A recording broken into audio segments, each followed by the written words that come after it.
मित्रों नमस्कार।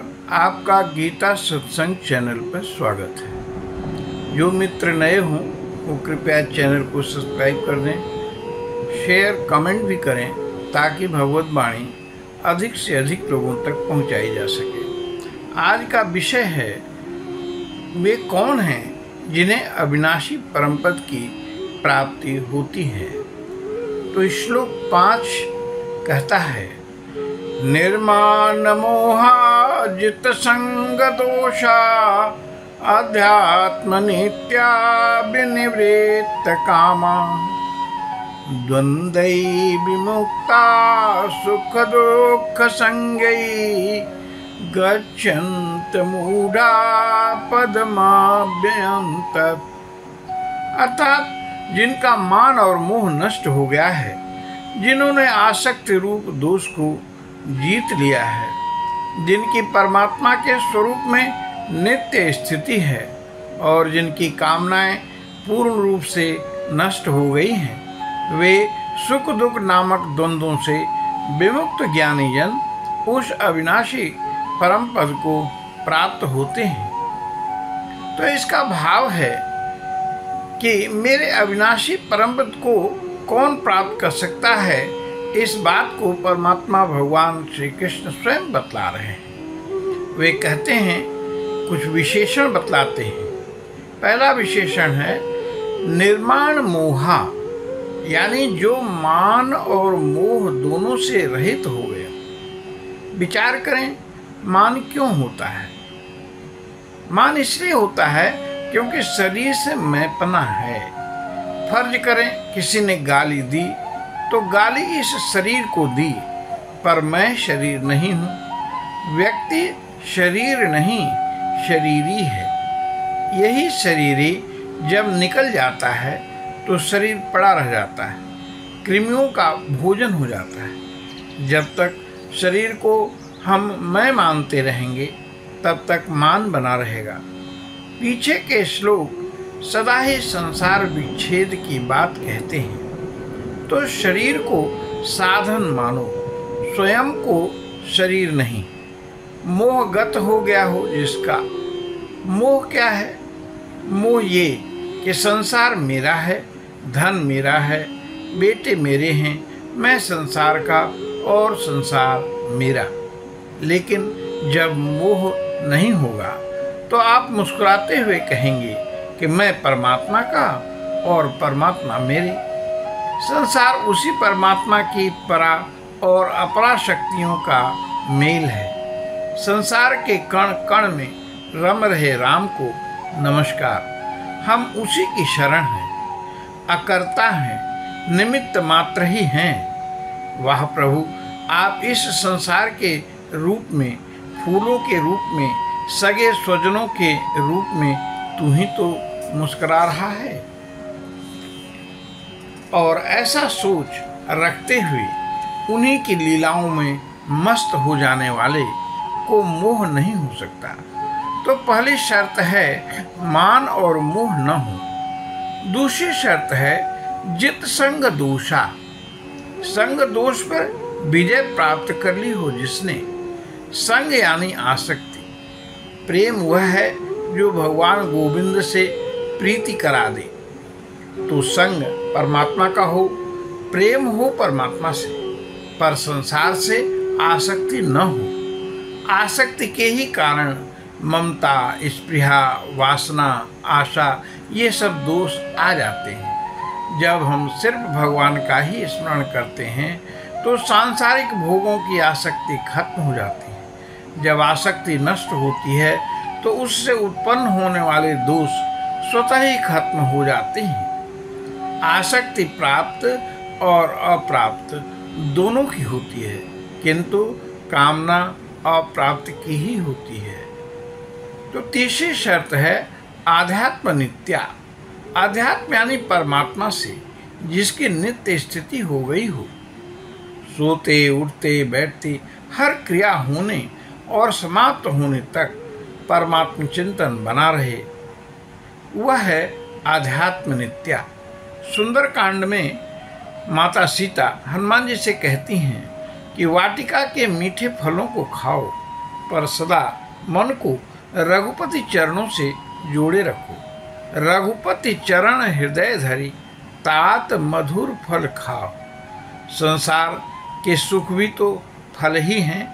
अगर शरणागति के साथ फलों को हम खाएंगे या भोगेंगे तो मोह नहीं होगा। विभीषण, सुग्रीव आदि ने राज किया, अम्बरीश ने राज किया, युधिष्ठिर, परीक्षित आदि बहुत से राजाओं ने शरणागति के साथ राज भोगे। जनक जी सर्वोच्च रहे तो शरणागति रहे, ये चौथी शर्त है।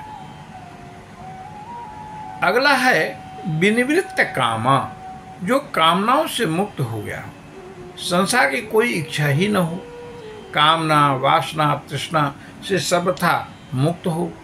जब व्यक्ति को एक परमात्मा के अतिरिक्त कुछ पाने की लालसा ही नहीं रह गई हो तो वह विनिवृत्त कामा हो गया। देखा जाए तो शरीर आदि का वियोग सदा ही हो रहा है, बस हमें उसे स्वीकार कर लेना है। विचार करें तो कामनाओं की पूर्ति कभी होती नहीं, एक पूरी हुई और दूसरी शुरू हुई, तो क्या करें? कामना होती क्यों है? जब हम मान लेते हैं कि संसार की वस्तुएं मिल जाने से हमें सुख मिलेगा तो कामना होती है। सत्य यह है कि सांसारिक पदार्थों से कोई सुखी नहीं हुआ। बेहतर हो कि हम अपनी ज़रूरतें कम करते जाएं, परिग्रह से बचें। अंतिम शर्त है द्वंद्वई विमुक्ता, सुख दुख संगई। सुख दुख के द्वंद्वों से मुक्त हो। सुख आया तो सोचें मैं आत्मा हूँ, सुख से ऊपर हूँ। दुख आया तो सोचें कि मैं दुख से ऊपर हूँ, शुद्ध बुद्ध आत्मा हूँ। मुझे न सुख सुखी कर सकता है और न दुख दुखी ही कर सकता है। सदा ही समत्व में स्थित हूँ। द्वंद्व दो तरह का होता है, स्थूल और सूक्ष्म। स्थूल द्वंद्व है सुख दुख, शोक हर्ष, अनुकूलता प्रतिकूलता आदि। सूक्ष्म द्वंद्व है हम अपने उपासक और उपास्य को सर्वश्रेष्ठ मान लें, ये तो ठीक, पर दूसरे की उपासना और उपास्य को नीचा दिखाएं, यह गलत है। यही सूक्ष्म द्वंद्व है। साधक को इन दोनों द्वंद्वों से मुक्त हो जाना चाहिए। गीता में स्थूल द्वंद्व को मोह कलिलम और सूक्ष्म को श्रुति विप्रतिपन्ना कहा है। गीता के अध्याय 2 के 52वें और 53वें श्लोक को देखा जा सकता है। इतने विशेषणों से युक्त साधक अमूढ़ हैं, वे मेरे परम धाम को जाते हैं। गच्छन्त मूढ़ा पदम अभ्यम तत्। तो निष्कर्ष हुआ कि हमें संसार के इन दोषों से पार होना चाहिए। 15वें अध्याय का श्लोक 6 कहता है, न तद्भासयते सूर्यो न शशांको न पावकः यद् गत्वा न निवर्तन्ते तद्धाम परमं मम। जिस परम पद को प्राप्त होकर मनुष्य लौटकर संसार में नहीं आते, उस स्वयं प्रकाश परम पद को न सूर्य प्रकाशित कर सकता है, न चंद्रमा और न अग्नि ही। वही मेरा परम धाम है। तो आइए इसके तात्पर्य पर विचार करें कि पीछे बताए कि विशेष गुणों को रखने वाला व्यक्ति मेरे परम धाम को जाता है। यह परम धाम मुझसे यानी परमात्मा से विलग नहीं है। जीव भी तो परमात्मा से ही है। तो परम पद जो अविनाशी है उस पर इस जीव का अधिकार है, पर उसे उन शर्तों का तो पालन करना ही होगा। जब परमधाम है तो उसे कोई तो प्रकाशित करता होगा। जैसे पृथ्वी है, इसे सूर्य से प्रकाश मिलता है, चंद्रमा भी प्रकाशित करता है, अग्नि से भी रात के अंधेरे को हम दूर करते हैं। तो क्या ये सब उस अविनाशी परमधाम को भी प्रकाशित करते हैं? भगवान इस प्रश्न का स्वयं ही उत्तर देते हैं। वे कहते हैं नहीं, वह तो स्वयं से ही प्रकाशित है। कहते हैं न तद्भासयते सूर्यो न शशांको न पावक। इसे सूर्य, चंद्रमा और अग्नि प्रकाशित नहीं करते। भाव ये कि उस परमात्मा के तेज से सूर्य में प्रकाश है, उसी से चंद्रमा और अग्नि भी प्रकाशित होता है। तब भला इनसे परम पद कैसे प्रकाशित हो सकता है? चेतन जीवात्मा भी स्वयं प्रकाशित है। यथा पिंडे तथा ब्रह्मांडे के सूत्र से परम धाम भी स्वतः प्रकाशित है। उस धाम की एक बहुत बड़ी विशेषता है, वो ये कि जो सौभाग्य से वहाँ पहुँच जाता है वह लौटकर फिर इस भूमि पर नहीं आता। यद गत्वा न निवर्तन्ते तद्धाम परमं मम, यानी जन्म मृत्यु के चक्कर से छूट जाता है। परम धाम के बारे में ऐसी ही धारणा उपनिषदों में भी देखी गई है।